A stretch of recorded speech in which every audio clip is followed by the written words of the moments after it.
அண்மை செய்தி. நாகை மாவட்டம் கிச்சாக்குப்பம் பகுதியில் படகு மீது சாய்ந்து விழுந்த மின்கம்பத்தால் அங்கு பரபரப்பு ஏற்பட்டிருக்கிறது.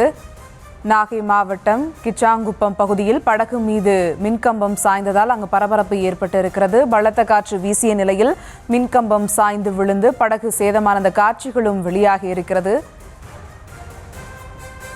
நாகை மாவட்டம் கிச்சாங்குப்பம் பகுதியில் படகு மீது மின்கம்பம் சாய்ந்து விழுந்திருக்கிறது. அந்த காட்சிகளும் வெளியாகி இருக்கிறது. அது குறித்த ஒரு அண்மை செய்தியை பார்த்து வருகிறோம்.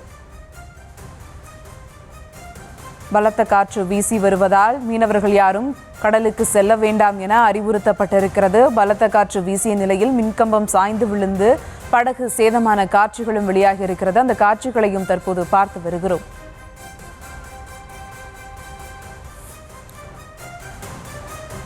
மேலும் விவரங்களோடு இணைகிறார் செய்தியாளர் லெனின். வணக்கம் லெனின், விவரங்கள். நாகை மாவட்டத்தில் சித்வா புயலின் தாக்கமாக கடலோர மாவட்டங்களில் கடலோர மீனவ கிராமங்களில் காற்று பலமாக தற்போது வீசி வருகிறது. கூடவே கனமழையும் நேற்றிலிருந்து வெளுத்து வாங்கி வருவதால் காற்றுடன் சேர்ந்து கனமழை பெய்து வருகிறது. இந்த நிலையில் காற்றின் வேகம் சார்பாக கடல் சீற்றத்துடன் மீனவர்கள் கடற்கரைக்கு செல்ல வேண்டும் ஒரு அறிவிப்பு வெளியிட்டுள்ளது. இந்த நிலையில் கீச்சாங்குப்பம் பகுதியில் காற்றின் வேகம் அதிகரித்து காணப்படுவதால் இரும்பு மின் சாய்ந்துள்ளது. அது கீழே சாயும் பொழுது அது பைபர் படகின் மீது கீழே விழுந்துள்ளது.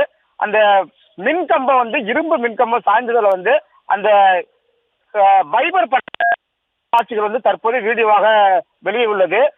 10 அடி உயரத்திற்கு சென்று எஞ்சின் சேதமான படகு இளமுருகன் என்பவருக்கு சொந்தமான பைபர் படகு என்று கூறப்படுகிறது.